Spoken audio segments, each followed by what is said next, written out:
point where I was like, I said I can't find a particular story that I want to read. So I was like, I'm just gonna try to write it.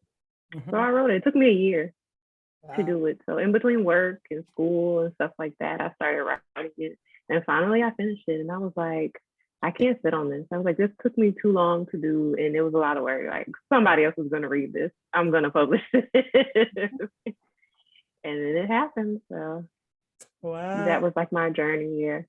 Yeah. So are you someone who like wrote as like a kid, or was it just like you just avidly read as a kid? I actually did both. Okay.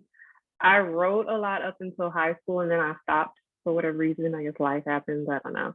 And then when I wrote Saving Sunflower, that was like the first time I started writing since high school. I hadn't written anything that wasn't like academic up until that point. Like that was my first time writing for like myself and just as a hobby since junior high actually, I think.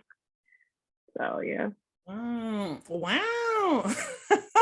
I'm just kind of like surprised just because I think, like I said before, like when you're first out the gate, like it is, it's difficult. You got a couple of like, I guess you could say writer's humps to get over to really get like the stuff really juicy and really good. But like Saving Sunflower, I have it right. Saving Sunflower. For reference. It was just so good, I think, as a like a first release, first novel. So yeah. Thank you. I appreciate that. I still have a lot of room to grow. But I also feel like, God has blessed me with like a superb talent. Like I'm not blind to the fact that, I can say myself that I think I'm a decent writer. So, but I do have room to grow. But I thank him all the time for blessing me with a talent that lay dormant for a long time that I didn't realize, that I had it in me. And then it never went away. So. Wow, okay, awesome. So if you're just coming in, feel free to unmute yourself to ask a question or type it in the chat, whatever style you prefer, most comfortable with. Feel free to ask, or use the hand raising thing if your video's not on. Feel free to do any of those sorts of things. So yeah, chat. Like I said, it does not have to be me. It could be all of us. All of us. Don't be scared. Ask me whatever.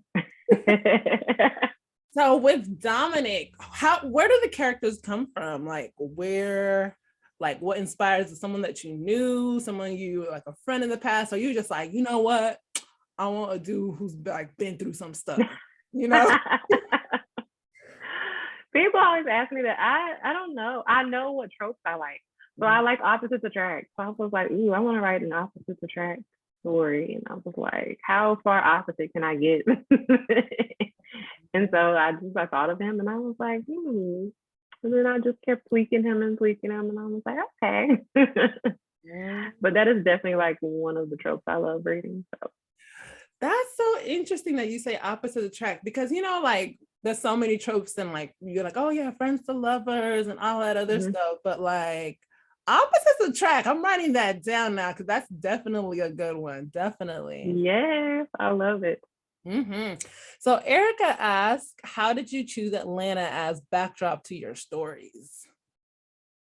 So choosing Atlanta as a backdrop, it was definitely purposeful because I could have chosen any other city, but with Dominic being like an up and coming rapper, it just made sense to choose Atlanta as a backdrop, just because of the musical history that the city has. And I feel like a lot of people like to shit on Atlanta, but like you can't deny that when you go to Atlanta, like you have a good time.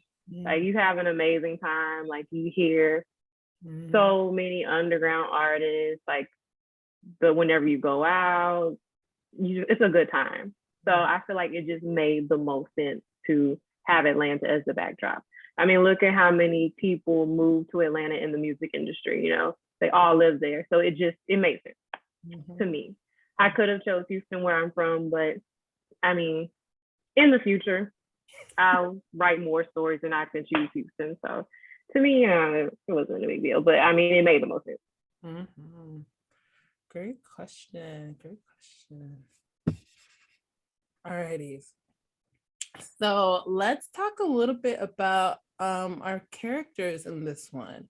where like I feel like usually when we have a bit of like that urban vibe to some stories, and we have what's it called, like Dominic, he kind of sells, but he's not like the leader of like a gang, he's Nah. kind of like a solo writer who's just kind of trying to live day to day. Like what were the pieces, or what were the things that kind of inspired you to write this kind of, I guess you could call Omega, in the sense that he kind of goes on by himself? I think whenever okay, so side note, I'm like a very unorganized writer. So a lot of stuff lives in my head forever. And then whenever I start writing, things just happen. And then I have to fix stuff whenever I go back and edit. But I try to, do stuff that makes sense for the character. So like whenever I was piecing together Dominic, I had to think about, the trauma that he went through as a child, how would that shape somebody as an adult? Mm-hmm. So I feel like, the things that he went through as a child, it wouldn't have made sense for him to be like this. I don't want to say life of the party, but like this person that hangs around a lot of people, he's been wronged in the past by his mom. So of course that would make him distrustful as an adult. Mm-hmm. So I just think about tiny little things like that about, a person's personality. And also I feel like as a social worker, like they teach you a lot, you look at the whole person and you look at the person within their environment. Mm-hmm. So, all of that shapes the person. So that's how I try to treat my characters. So I try not to just, throw stuff in there and be like, oh, this sounds cool. Let me just, it has to make sense. Yeah. That really does make sense too, because like, now that you say that, why would somebody who has been like hurt over his life be like, yeah, y'all follow me, I'm the leader, right. this, I'm that? You're like, ain't you been through some trauma? Like, bro, like, ain't you been through some stuff? Yeah. Okay. Oh, Courtney, you should have just said this question, Courtney. But I'll read it. Sorry, I'm like doing stuff at the same time and trying to listen. So you're good. I'll read it. So Courtney asked, how did you get inspo for Josiah? As a former D1 athlete, a lot of your details were spot on with academics and how some sports programs work.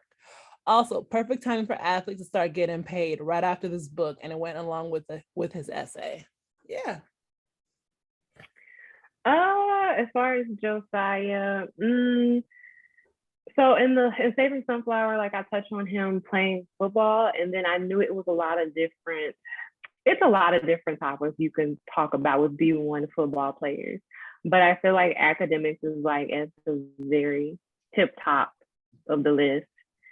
So with him, I was like, I know he's going to struggle academically, but like, how far do I want to go? And then I thought about my own personal experience as far as, helping my husband. He didn't play D1 sports, but I noticed that he struggled a lot in college. So it was a point in time where he had brought me like a essay he was supposed to write, and it was just a paragraph of like nothing. And I was like, what is this? And he was like, my assignment. And I was like, no, it's not. And so when I stayed up, I think with him, we wrote that paper. And then after that, like, I noticed there was like a disconnect between him and academics, like particularly English. Mm-hmm. Like he's really good at math, but English is not like his strong suit. And then just listening to him open up about like the struggles he had, because in high school, it was more so about, let me focus on football, not academics. As long as I'm winning a game, they don't care about me passing this English class. And it just trickled on down until he ended up at somebody's college. And so, and that was the end result. So I really pride myself on that particular thing. And he does too, because I worked with him a ton, on writing, and he's come like a super, super long way. But at a certain point, it was just like, this is not your assignment. No, this isn't it.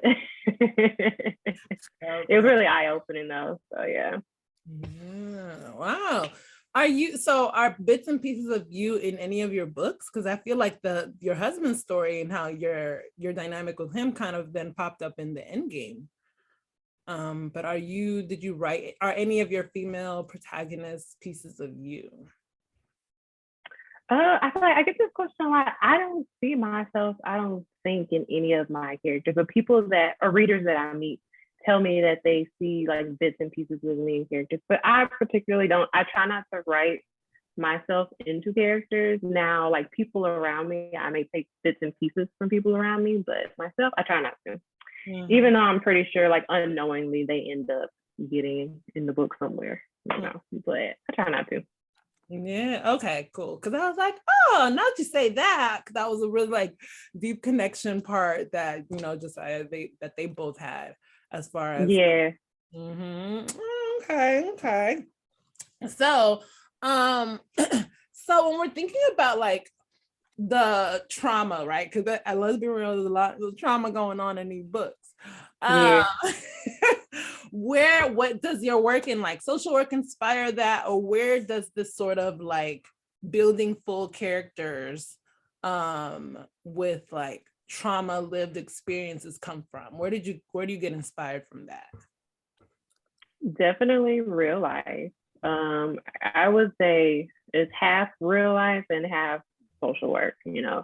I feel like writing is really therapeutic for me. You know how some people say that they journal and it helps bring out, things that they didn't realize about themselves as, adults or whatever. I feel like that's what writing fiction does for me, because you know how I said unknowingly I may put pieces into characters, but unknowingly I'm also putting, my own story into the books as far as, relationships, triggers, the way, relationship dynamics, the way people act as adults and things like that. But it's definitely half personal and half social work. But, as a social worker, I see and I hear a lot. I always joke like being a social worker, you're kind of like a half a part family therapist, part private investigator, part medical professional, part this, part that. Like, it's so much that encompasses the work of a social worker that people would be surprised, like if they ever just sat with me on a day-to-day basis. Like, it's a lot of just dealing with family dynamics and just everyday stuff that you don't think is like traumatic until you become an adult. And you're molded into this person, and then you're like, oh, this happened to me as a child, and that's why I'm responding this way. Or, my relationship with this parent wasn't as great, and now, it's trickling into my relationship with my spouse as an adult. So just things like that I think about.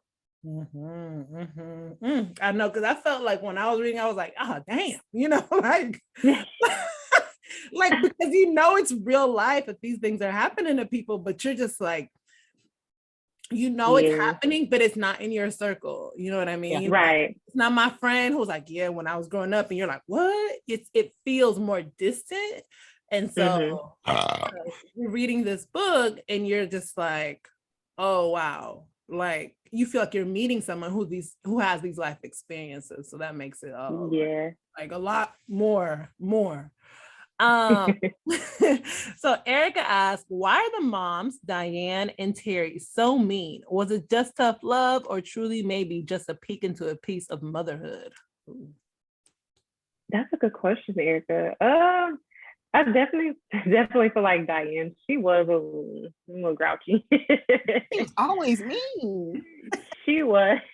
But then in the end game, we learned, there's some backstory there as to why she is the way that she is. And really, I was thinking about this today while I was cleaning up. Don't ask me why, my mind just thought. But actually, I was thinking about like my work week ahead and how annoyed I am that I have to go to work this week. And then I thought about growing up, like my mom, she was a single mom, and sometimes she would just get home from work and she would just be in such a shitty mood. And I would think like, damn, what's wrong with her? And then now as an adult, I can see why. It's because, she's working a job that she hates and she has 3 kids to take care of by herself. That's why she's, so fucking mad. And I'm like, I could imagine if I had 3 kids to take care of on my own, and I'm going to a job that I hate every damn week, I would probably be pretty damn mad too. I wouldn't be happy-go-lucky all the time. And then even with Terry, her backstory, you know, dealing with abuse, and whenever you don't go to therapy and you don't know how to cope with those things, it comes out in ways that shouldn't. So, you know, with Terry, a lot of her way was just a lot of shit talking to Jade, like, you know, I've been there and I've done that. I don't want you to be there and do that too. So just different things like that. I remember I saw a post recently where someone said, I get why my mom didn't want to leave the house after she got home. Because, you know, that whole like, oh, I got to go. Yeah. I understand that 100%. Once I come home, I'm not leaving. I'm not leaving. Exactly. I'm the same way. Like once I'm in, don't shut down. Yeah. So I feel like what made you write with just, I'm thinking of like Claudette and her story, I felt was so unexpected, but then like we all know somebody who got pregnant in college, and yeah, you know what I mean? Like, you know, yeah. like, oh my God.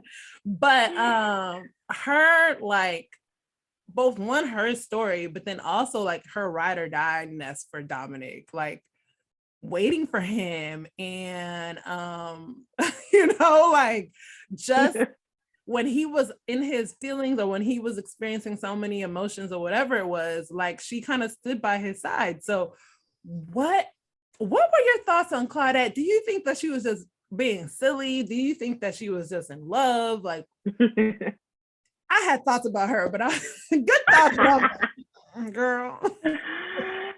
I think Claudette was just silly and in love. In real life, I would never. I would have been on the first thing smoking the first time he called me to bail him out of jail. Like, fuck no.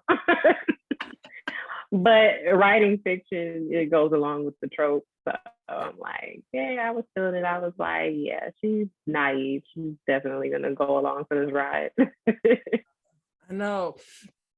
So like when I was, you know, we were experiencing and learning her journey of like, I felt a little bit like she was also very resilient in some capacity, because having experienced abandonment and then death and then this dude who she's like in love with, I think, like I feel like she was, you know, like, oh, you get real dumb. But then I was like, oh, I get it, I guess. Claudette was very resilient. That was definitely a big part of her character. She had been through a lot. And I feel like people kind of forget that sometimes whenever they read the decisions that she would make. But it's like, she's naive and she's resilient. That can kind of be a crazy combination, because you kind of feel like you can conquer anything because you've been through the wire. So couple that with being naive and you're introduced to this guy, like Claudette, so like she could save the world. Like and I love that about her character, you know.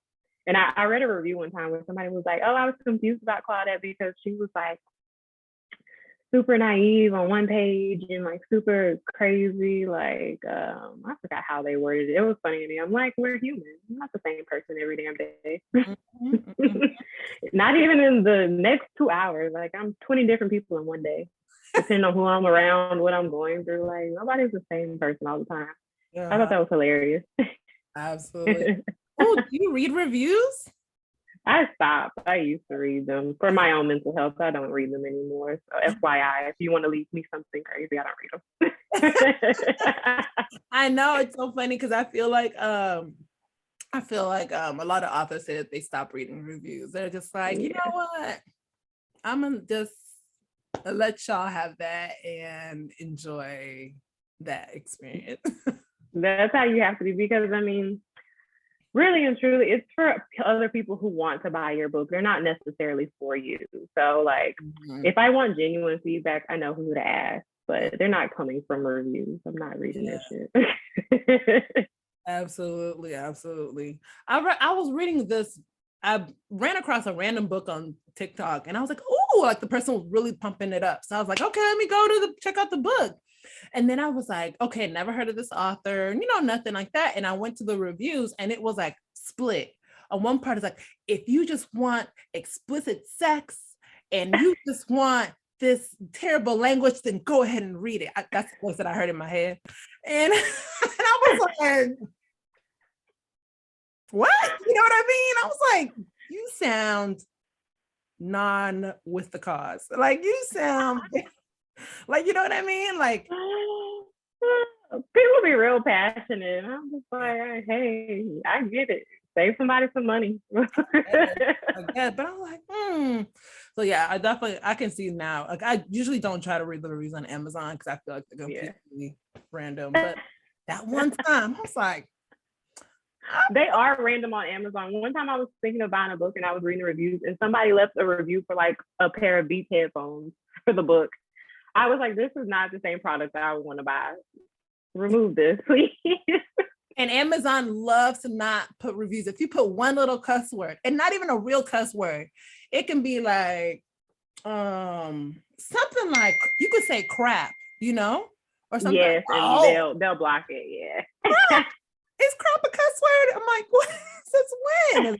Explicit language, you can't post it. I'm like, well, can I edit it? No, it's gone. No. Well, a lot of people have told me that they're banned from reviewing on Amazon, so they'll just leave the star rating, but they can't post reviews, unfortunately. See, that's when you know the manipulation and all that stuff is coming in. Was people just like, damn, I didn't know I could say that word. I thought it was a safe space. No, okay. Guess not. Connie asked, what was your inspiration for Bunny? That entire story just drew you into the mental trip of their relationship. Oh, yes, it did. Oh my God, what was the inspiration for Bunny? I have no fucking clue. I don't know. It just came. I knew how I wanted Bunny to be.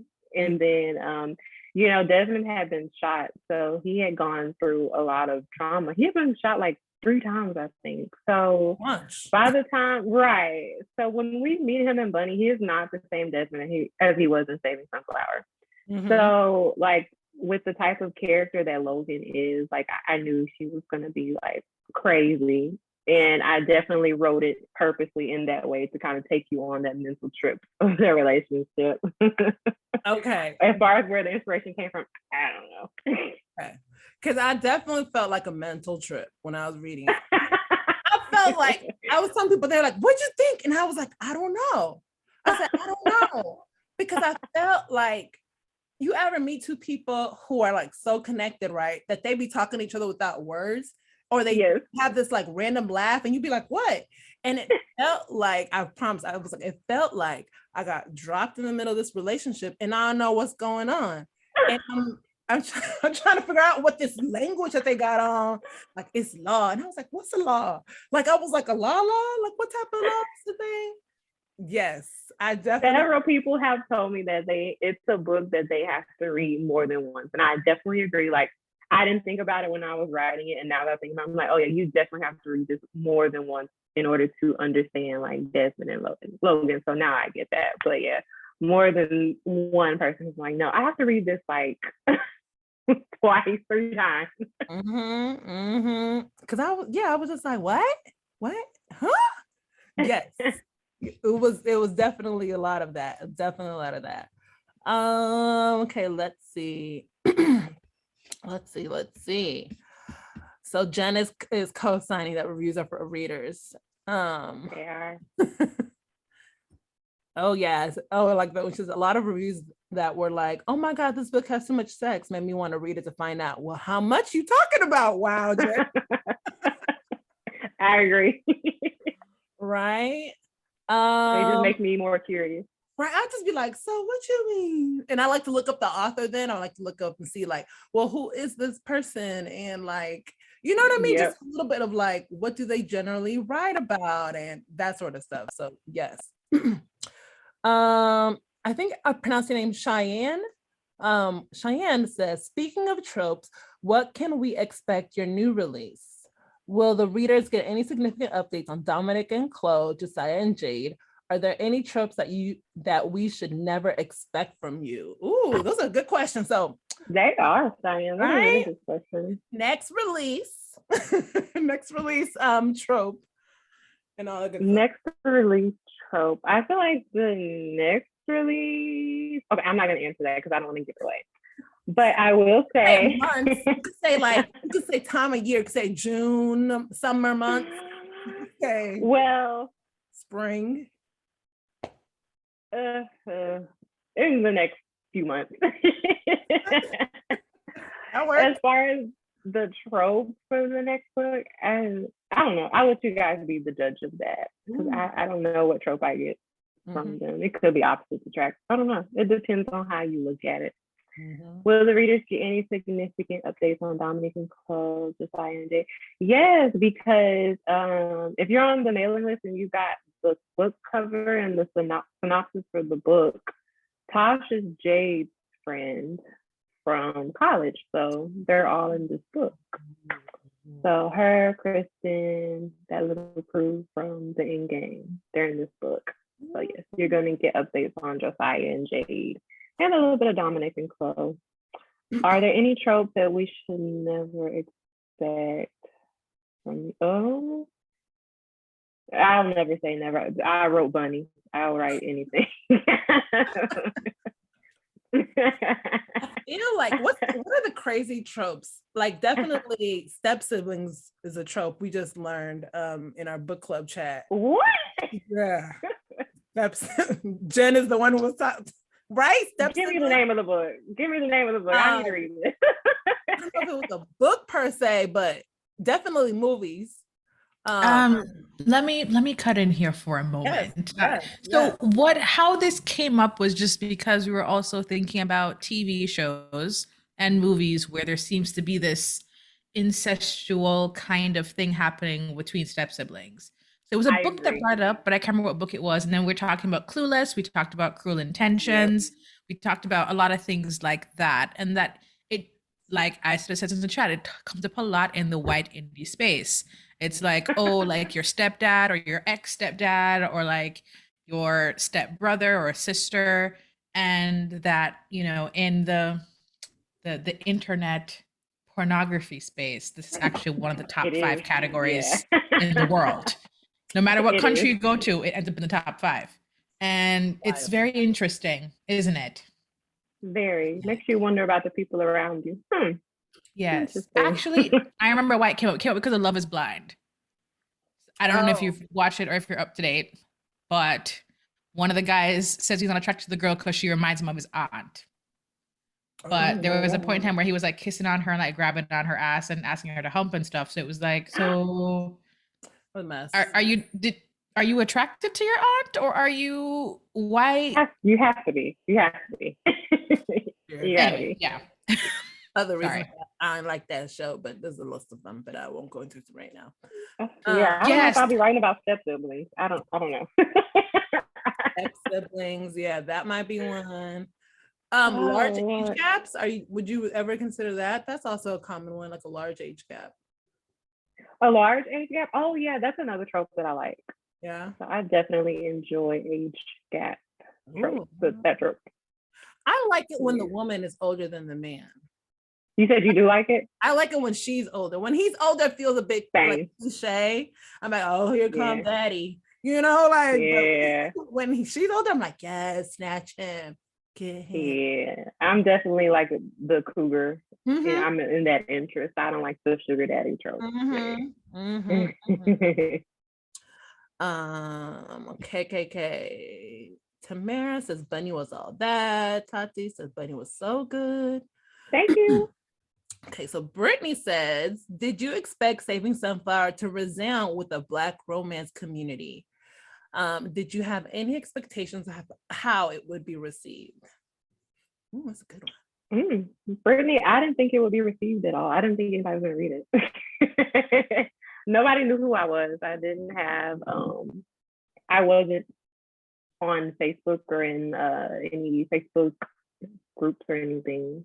So I just kind of came out of nowhere. I didn't particularly think anybody was going to read it. I did do a little promotion. I think I did Sister Girls Book Club. I did their newsletter, and I did Girl Have You Read. I did a post on, I had them do a post on there, and that was like the extent of my promotion until Keisha Irvin kind of ran across it and she posted, and that's how I got a lot of readers to start off with. So she definitely read it and enjoyed it, and I will always love her for that because she didn't have to do that, you know. But I didn't think anybody was going to read it. As far as with the Black romance community, I didn't know what genre it kind of fit in because it was Black romance, but it had like a urban element to it. And I know, you know how people are really particular about their genres. So like you have people who read like heavy urban, and then you have people who read like contemporary, like Christina C. Jones and stuff like that. So like I didn't know how it would, I guess, if it would find its place, if that makes sense. Like if it would find its audience. But it did, and I'm happy it did. So that was my only worry. So it found its tribe, its people. Yeah, I think that there's a lot of crossover readers who would read Christina C. Jones and then, you know, go hard for Ashley Antoinette, you know, like, or That's true. Mills, you know. So there is, I consider myself a crossover. So I'm like, Yeah. I like a little gun violence in my book sometimes. You Every know? now and then. I'm not even mad at it. I really am like the whole leader of the mafia gang, you know. Yeah. I'm like, yeah, oh shoot, he the leader, girl. Like and then I'm reading me too. about, you know, friends to lovers over here, and I'm like, oh, that's so sweet. Oh, I'll take it all. So I definitely fit right nicely right there of like enough, you know, urban-esque essence, and then also, you know, Claudette. And then I also noticed like urban readers, they don't particularly like slow burns, which is what I kind of write. So that was a hard thing that I was kind of like iffy on. I was like, I don't know, because urban readers, like, they want like from the very beginning, like yep, face down, booty up. Yep. And they do not play. Right. And you're like, let's go. You're gonna build a relationship though, you know? No. Right. I heard people say that, who I think they were part of the Ash Army folks, and they were like, I don't do a slow burn, like I like it right now. And I'm like, okay. I've noticed that about urban readers. Like, no, they don't want to build nothing. Let's go. It's funny though. I don't know if you've read Desiree before, but yeah. Okay, so Desiree was like, oh, I don't like a slow burn. We were like some clubhouse chat. And I said, Desiree, all your books are slow burns. Like they are. What? I said, all of them. Definite slow burns. Yeah. I said, all of them are. She's like, which ones? I was like, all of them? All of them.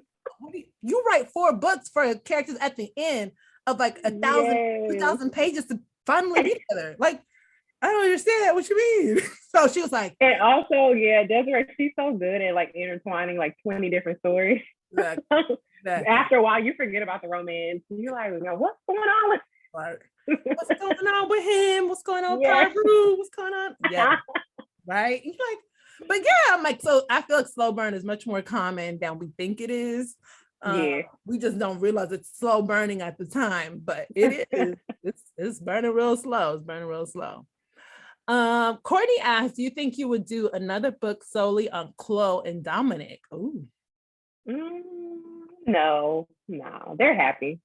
I don't like, when characters are happy, I don't like to rock the boat. And then, like, I feel like you can give updates in follow-up books. Like, I really enjoy, even as a reader, if I'm reading a series, sometimes if a couple is happy, I like to leave them happy. I want that lasting memory. Don't give me no follow-up books where they going through troubles and stuff like that, unless it's Nia Forster, because she does that like super excellently. Like she can write about all the relationship problems in the world that I will read it with no problem. But typically, I don't like to rock the boat. So I feel like Chloe and Dominic, like, they're happy. Yes, they had problems in the end game, and I feel like in Bunny things had gotten better. So I mean, as long as I'm writing the Sun series, you'll always get an update on them. But as far as like a book based solely on them, no. It's like they've been through way too much. I'm not gonna do any more to them. They've been to jail. Right. Like, if that's not enough, I swear, when that girl took her grandfather to the jail, what made me write that? I said, if this man starts beating on her, he is justified because he is losing his mind right now. He's probably like, oh my God, I'm losing my mind. Poor George. He was about to have a whole heart attack outside of Fulton County jail. Like, I said, you want to kill your granddaddy, huh? You want him to just flip out? Like, what? Yeah. That was one of the funniest scenes to write. I probably laughed while I was writing that. Cheyenne asked, would you be interested in doing any collaborative projects with other authors? Yeah, I would actually be open to that. I would love that. The thing about me though is like, I'm a crazy slow writer. I feel like there's some people who can just like churn a story out every month. I'm not that person. I try to write faster, but it's really difficult for me to write. I have to be like in the right headspace to be able to write like a whole lot. Like if I have a lot going on in my personal life, I don't get as much accomplished as I would like to. But I would love to collaborate with somebody, but they would have to deal with me and all my foolishness. I just hate forcing, myself to work through something, which I know you're supposed to write through it, and I definitely try to, but the dots don't connect like I want them to. So you said it took you like a year to write Saving Sunflower, but then the other books, you wrote 2 more books in the same year. So did you feel like you got a rhythm? I feel like with the end game, it depends on the story. So let me say that. It depends on the story that I'm telling. I feel like with the end game, that was the easiest book I ever wrote. It just kind of came out of me. It was very, very easy to write. Before I knew it, I looked up and I had like an outrageous amount of words written, and I was like, what the fuck is this? I had to go back and edit, and it still ended up being long, but it was definitely the easiest. Saving Sunflower took so long because life, and I hadn't published anything before, so I didn't have anybody waiting on me to publish anything. Didn't have people asking me about what was going on. It was just me, myself, and I. So Bunny, I had a lot going on in my personal life, so I was hitting a lot of writer's block. Their story was really emotional to write. So Desmond was depressed a lot in the book. I was depressed while writing it, so it definitely took its toll on me. So, but that's why that one took the longest. So it just depends on what's going on. But I think now in my 4th book, I found my rhythm. I really love the end game. I think I don't know if it's because I work at a university, so like, yeah, I remember you saying that. I love a college romance. Like, I don't know why they could be my kids. Like, I have a student who her mother is my age, and so she was a young mom, but still. So I'm like, but I just love a college romance, and I think like just how sensitive Josiah was, and how he just connected with Jade, and like even her daughter and all that. I was just like, this young man is so sweet. He is so endearing, and I just like love them together. And even with her punk baby daddy, I swear, I was like, sir, just go away. But that's how they are. These baby daddies, like, they like to do the hop in, hop out. Oh, you with somebody else, now I'm mad. Like, sir, you ain't been here. You have been gone. That's true. So I truly hate that. But yeah, I was like, oh my God, this feels so good. And it's funny, I hated reading college romances before I wrote the end game. I was like, oh, I hate reading college romances. I turn around and write one. Right? I'm crazy. And it looks like you might write the next one because you said it's the friend from college, so there may be some residual. Yeah, but they've graduated now, though. Okay. Yeah, because we're in the end game, Jade, she graduates, so we're reading like the after. Okay, cool. Yeah. But, now college romance. I love college romance. I'm like, oh, you in college? Yes. Like, no clue what it is, but I love it. So Isada says, can we normalize Black romance being called Black romance, even if it's set in the hood? I would. I do. In my head, I do. Because I'm just Yeah, like, that's true. if there are two Black people and they are falling in love, regardless of the circumstances or the environment, why can't it be a Black romance? Like, they're Black and they're in a romance. It's a little gang, but you know. That's very true. Well, Very true. I have no rebuttal for that. That is very true. Let's see. Jen says she does not do she like shoot them up, but doesn't do trauma, which we know.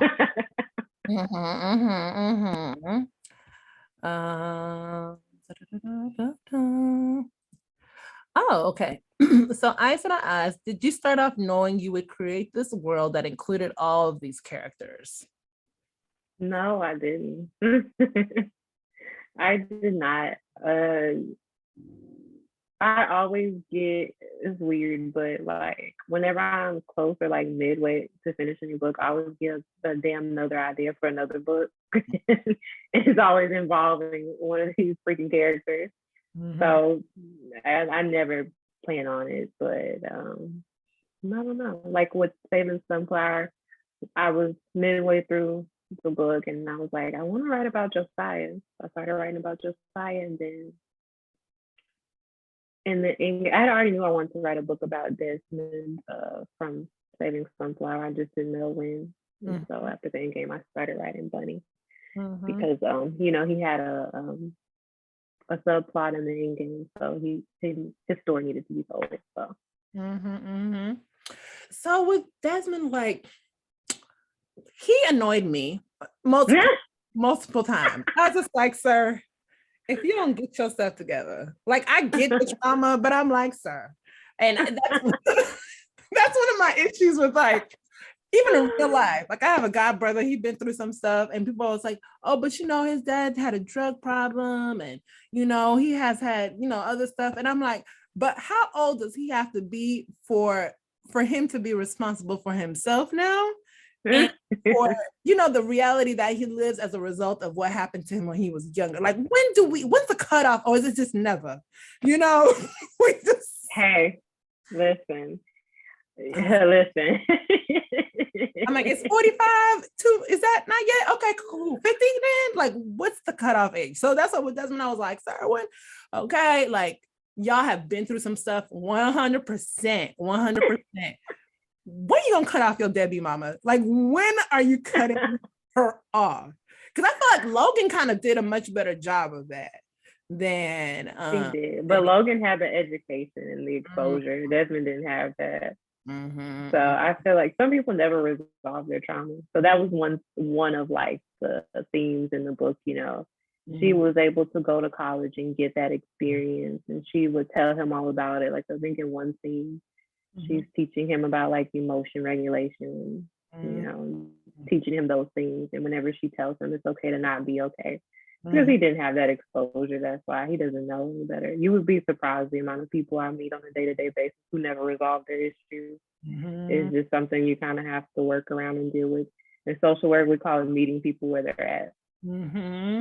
See, that's a good point. See, I'm not in social work. I was a sociology major, but that's been many years ago. I don't remember none of that stuff. But I think that is a really great point, that some of those traumas stay with you for life. So they do, yeah. Some people never resolve their trauma. Yeah. So Connie says, when they were in that bridal shop, I was like, come on, man. I know you're not about to let her marry this man and you pick out the dress.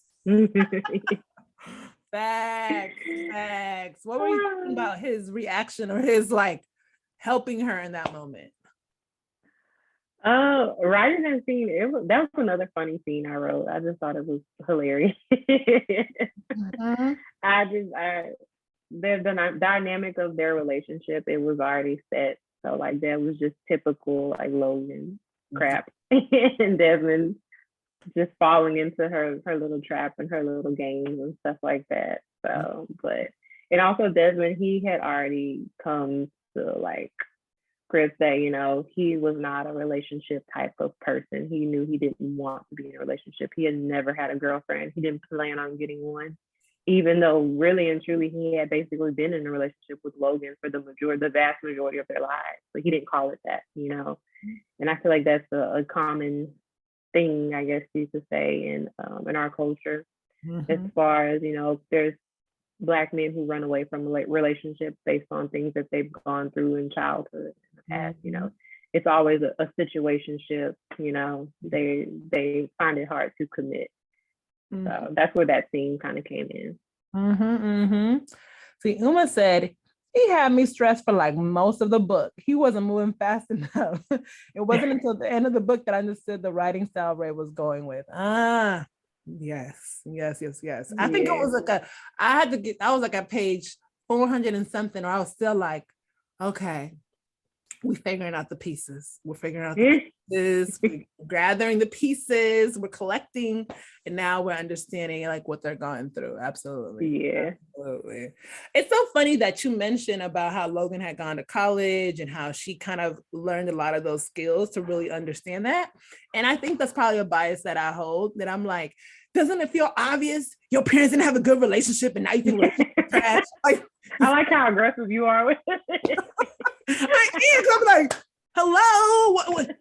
It's obvious, you know, like all those sort of things. And I always think about like, so my parents, they divorced, right? And I remember thinking like, oh, one day I really do hope to get married, but if it ain't working out, I'm getting divorced. Like, you know, like and what does that come from? The fact that when I saw my parents be unhappy and they divorced and then they became happier apart, I was like, well, shoot, right. if we're not happy together, why don't we just divorce? You know what I mean?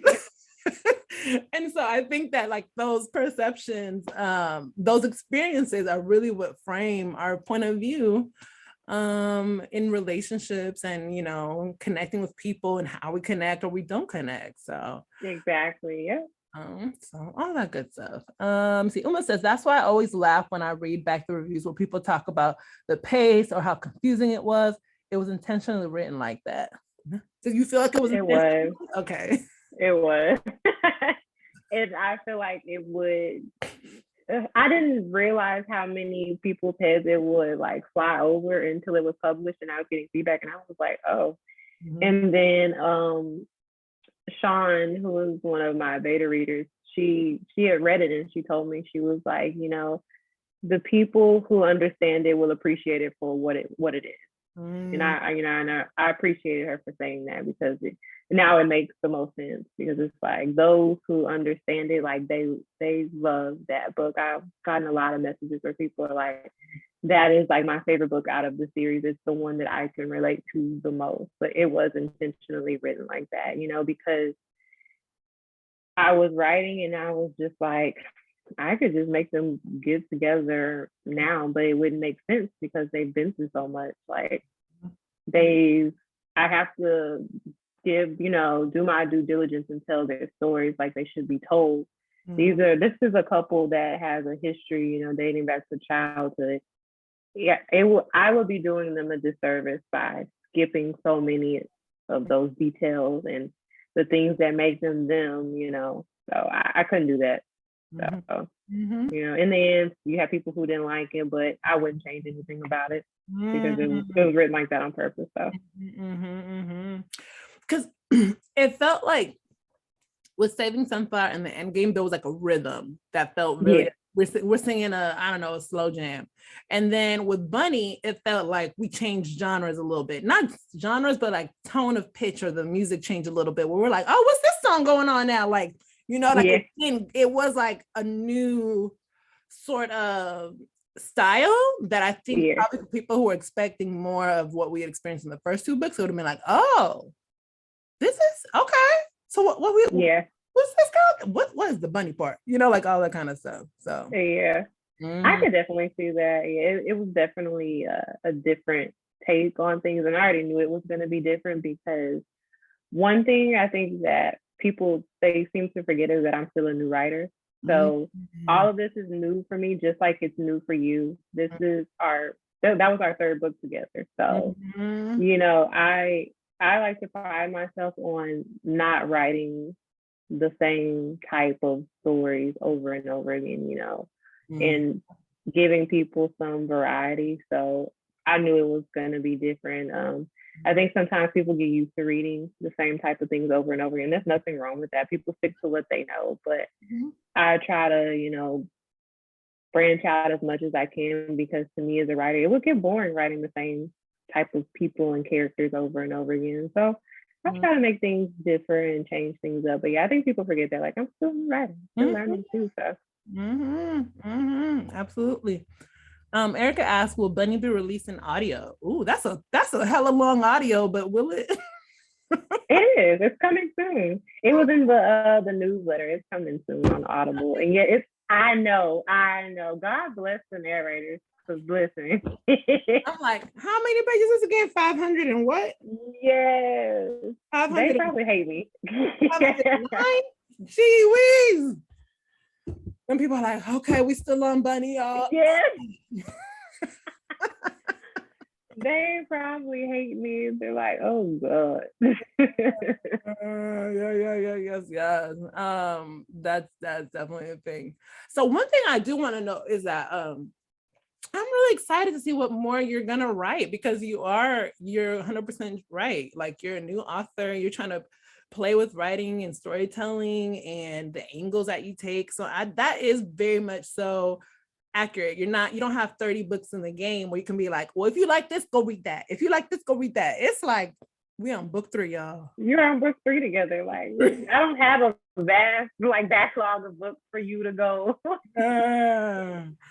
sift through. Like, we're on a third book together, y'all. It's okay. It is what it is. Absolutely. Erica says, awesome. My husband will be happy. He started saving sunflower and is loving it. Oh, I love that. Let's see. Uma says, are you nervous to eventually venture off from the Sunflower series, or do you want to create more books in that universe? Ooh, that's a good question. That's a good question. I am nervous, to be transparent. But I feel like after this book, like I'm done for real. Like there's nothing left. And I'll be venturing off to a new series. It's scary, but it's also exciting because I can play around more with my writing. Like I think I've moved past that fear of being concerned, what people think of whatever I publish. So I feel content to play around with other characters and ways of writing and stuff. Like, I write in third person all the time. I want to write, first person. I want to try different things. So yeah, it's really exciting. Yeah. Karen says, please say the audiobook won't be an Audible exclusive. Who are the narrators? Ooh. I think it is an Audible exclusive. It's only available on Audible. So I'm sorry, Karen.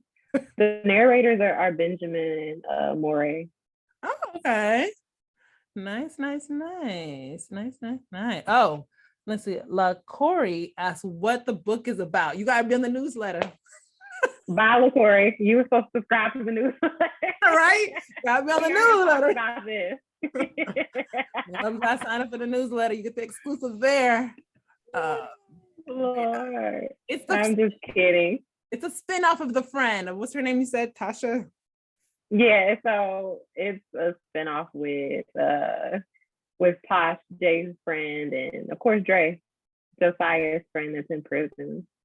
Don't be laughing at me. Yes, I'm laughing at you because you should have been subscribed. Look, you're not the only one. I'm gonna sign up today. I'm like, look, I should have been. Right. When I tell you I got like 50 emails from people subscribing after that. Oh, so like, what you mean you gotta be subscribed, girl? Say less. Say less. Cool. So do folks have any final questions? Anything else that's coming up, or any other exclusives you want to tell us, Rae, that we did come here today, so I'm trying to think. What are the exclusives? I don't know. You're gonna just know that you're gonna be at Indie Love. So a lot of I am. A lot of folks in the Black romance book world, we're gonna be at the Black Romance Book Club. A lot of us are gonna be there too, so we're excited. That'll be a lot of fun. That'll be a lot of fun. It is. Oh, look, my coming to the kickback to you. Oh, yeah. Not this year, Erica, because I'm doing indie love. So I work full time, so I can't go to every event. So yeah. We'll be at Indie Love. She'll see you there, but you know. Yeah.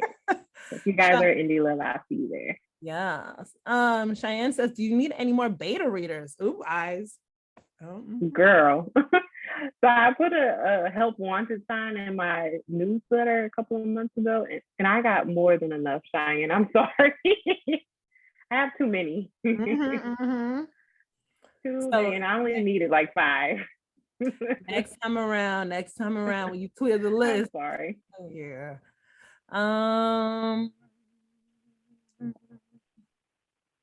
Uma says, man, I wish I was going. I could have got my book signed. Oh yeah. Oh, no. Good girl. So we talked about getting the book signed. This is yeah.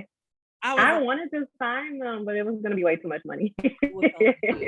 extra expensive. Yes, but that's also a thing. Like if you're coming to Indie Love and you've already purchased paperbacks, just bring them to me and I'll sign them. It's not a big deal to me. I'll sign whatever you got.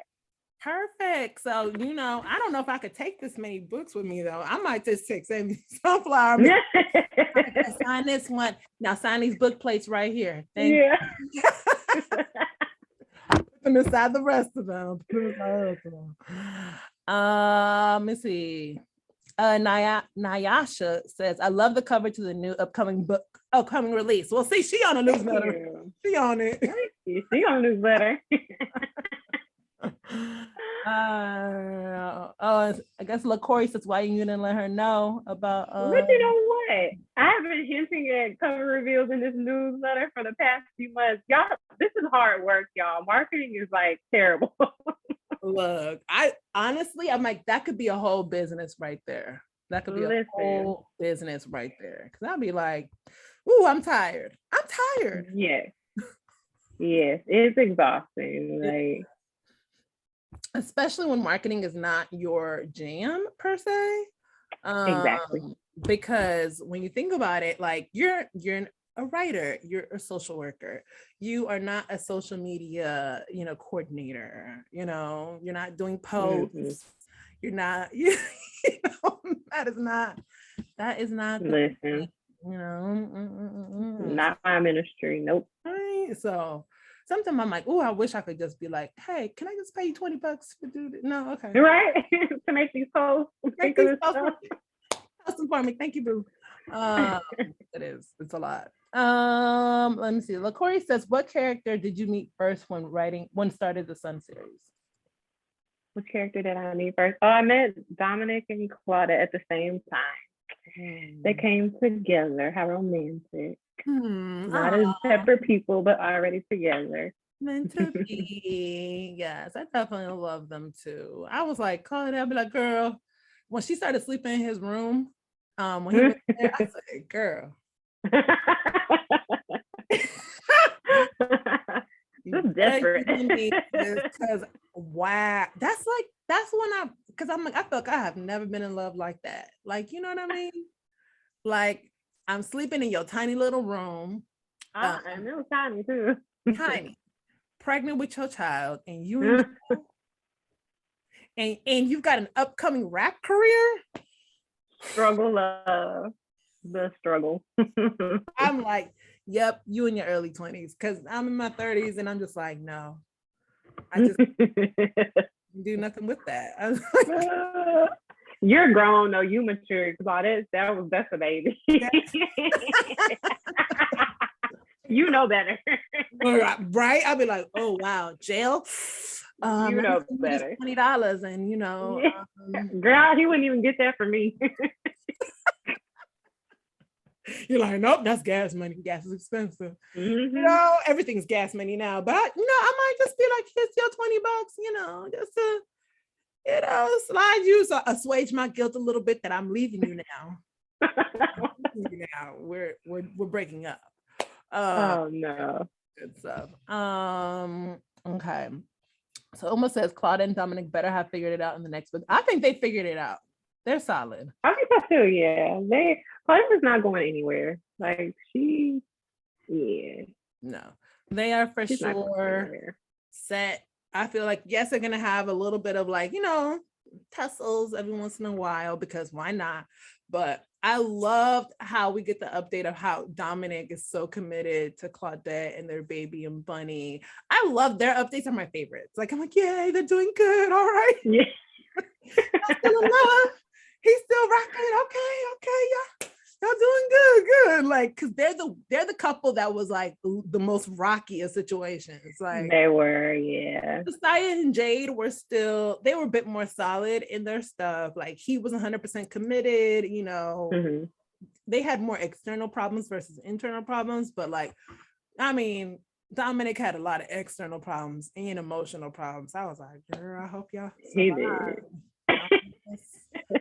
Y'all make it. But yeah, I'm glad to see, you know, when he was like, oh, they were all cuddled up and stuff. I was like, yay. Yeah. I think they'll be okay. I think they're good. Wonderful. Let me see. LaCoy said he had a lot of demons he was fighting. Absolutely. He did, yeah. He's overcome. That was a lot to do with. Well, your mama killed herself in front of you. That's a lot. That's a lot. By itself is a lot. So yeah, he's overcome a lot of demons, a lot of trauma, a lot of stuff.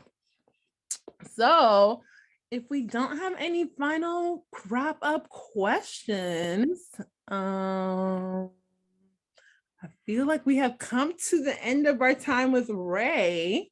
If folks want to ask anything else, please feel free to do so. But if not,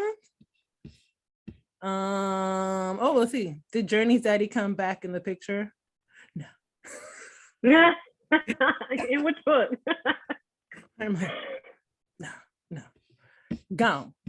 But yeah, I think we are. Let me go to my little gallery view, all that good stuff. Erica says, thank you so much for giving us Josiah. I have an old lady crush on him. You're very welcome. Oh, Pamela, go ahead, sis. Go. Hey, I just wanted to say hi, Rae. Hey. I actually had surgery this morning, but I looked at the time and I said, let me check and see if you're still here. Can I just tell you how much I appreciate your books? The room will tell you. You were the only box I wanted. I begged Ashley. I was like, Ashley, please, my family sucks. They forgot to buy it for me. Each one of them thought the other one bought it, and she was able to wrangle me up one. So, you don't know, those are precious to me. There's a few Black authors that I rock with, and you're one of them, definitely, like completely. Thank you, Pamela. Thank you. I appreciate it. And take care of yourself since you had surgery today. They just gave me dilated, so I'm good. But yeah. Thank you for showing up and blessing us with your presence. I'm gonna have to watch it on the rerun, but thank you so much. Thank you for popping in and thanking me. Thank you. All right, guys. I'm out. Bye.